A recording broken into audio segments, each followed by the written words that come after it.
This is basically some sort of state, right? So does my div have a child? Like, do I have a div that has this? Like, am I having this thing? Okay. Let's see how are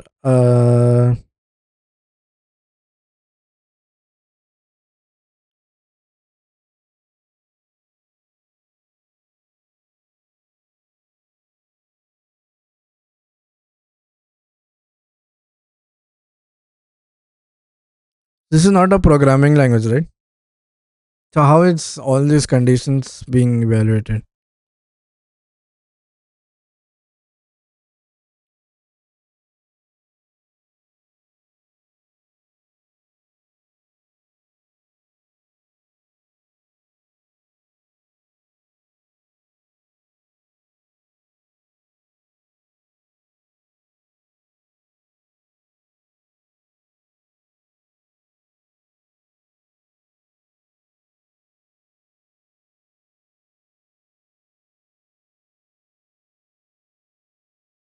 So we see how that tree is formed, but let's understand how my code editor is reading CSS.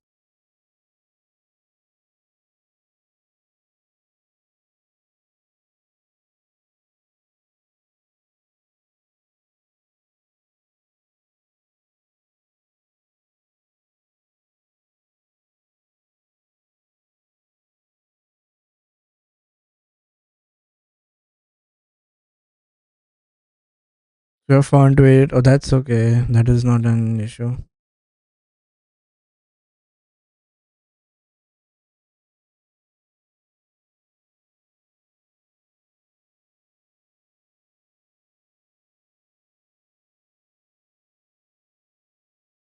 CSS is a declarative styling language, not a programming language, but it still evaluates condition in specific ways. Basically, it only has the ability to do selector matching. If you kind of implement a logic, then it won't work. Is that?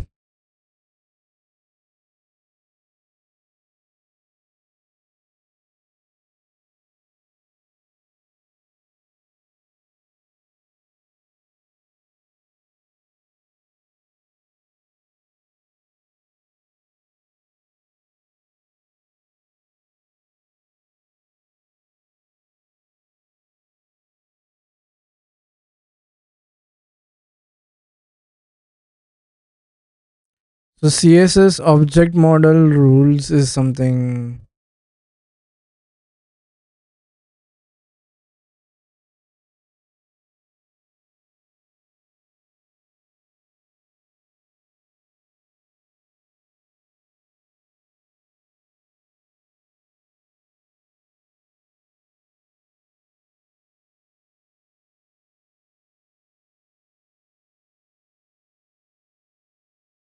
how does CSS travel the tree? Like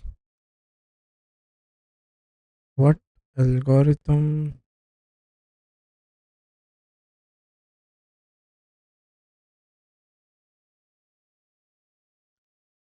Like how does it go that nesting thing?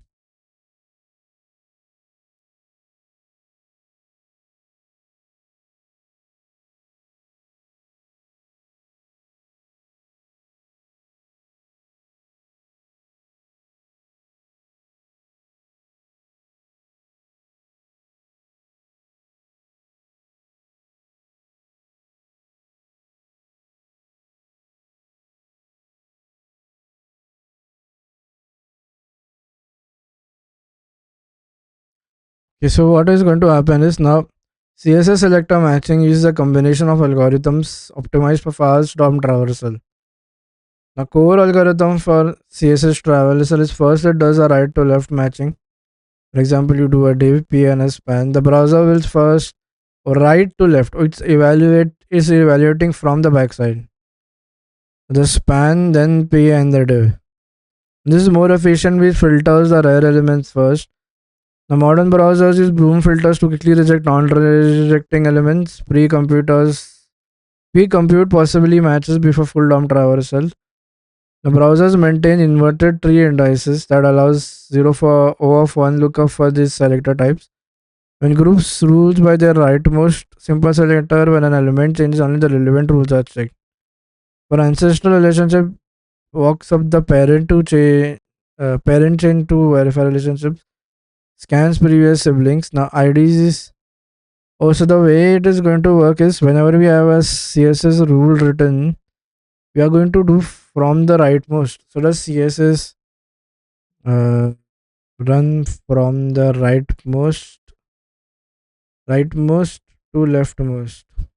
And what if it was vice versa? So the okay, yeah, I got it. What he's trying to say is because the rightmost element is the most um um most inner element that we need to match, right?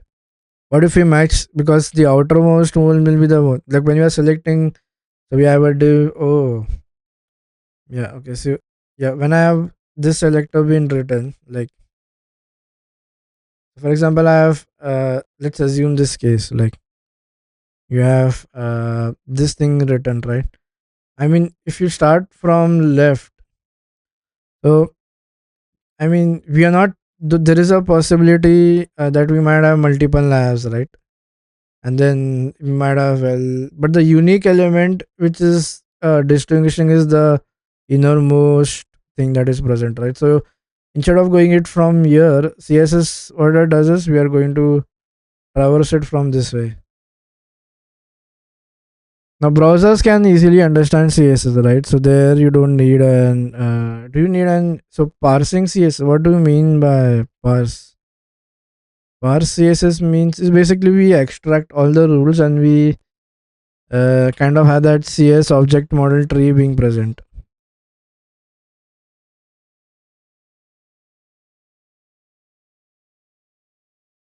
Yeah, all CSS properties are given into tokens, right? So when you do parsing, then we build the CSS object model tree. Everything is going to become a node and it's going to get attached to the so even if you have a bad CSS written, you won't get an error. It's just CSS written after that won't work. It's not like a scripting thing or something like that.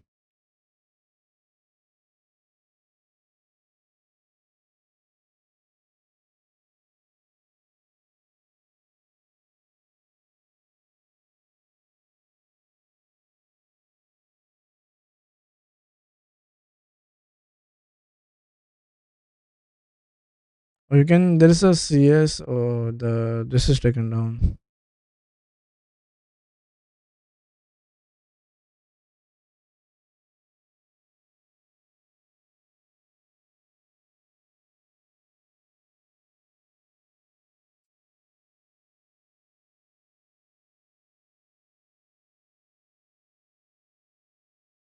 We are not using any pre-processing. Like we are trying to. This is going to be generated in the browser when we have that live server being clicked. What's the so there are some SASS. So what's the advantage of a pre-processor?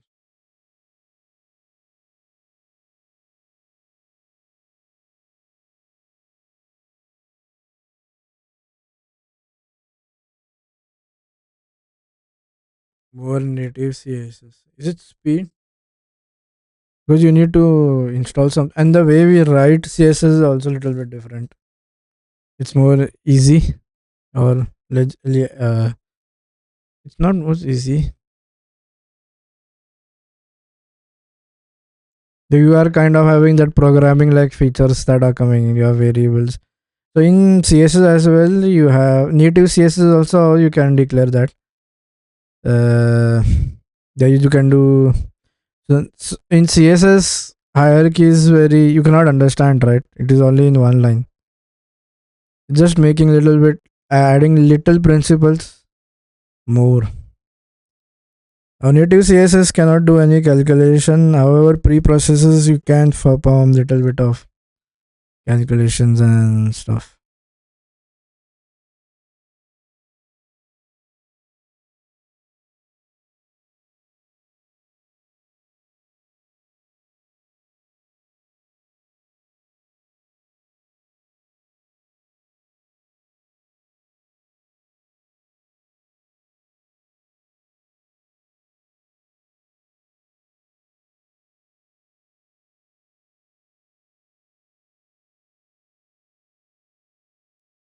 Okay.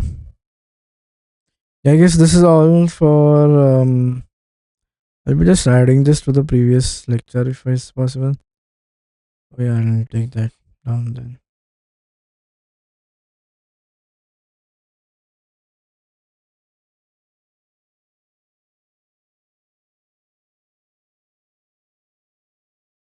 And basically, we are already halfway through now. Now is basically when we are just going to learn CSS properties, right? And so this is now is what is where CS. So till okay, the one and one thing that we need to study a little bit about specificity and what is like when you have multiple selectors being used, what is going to get selected. Oh yes, we need to check that.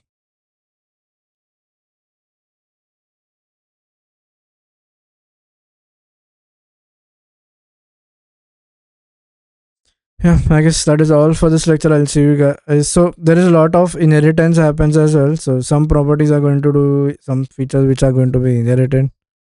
We'll see all that when. So that is where is the cascading thing that is going to come in effect, right? We also said that we have something called as a cascading. If we haven't, so basically right now we are just trying to select and then we'll understand specificity and then we'll apply cascading. Why does that cascading happen? That cascading or the folding effect, we haven't seen that. Yeah, I guess this is all for this lecture. We'll see specificity, cascading, and then we'll be diving into property. So that's all for this lecture. See you guys in the next one. Till that time, take care. Bye bye.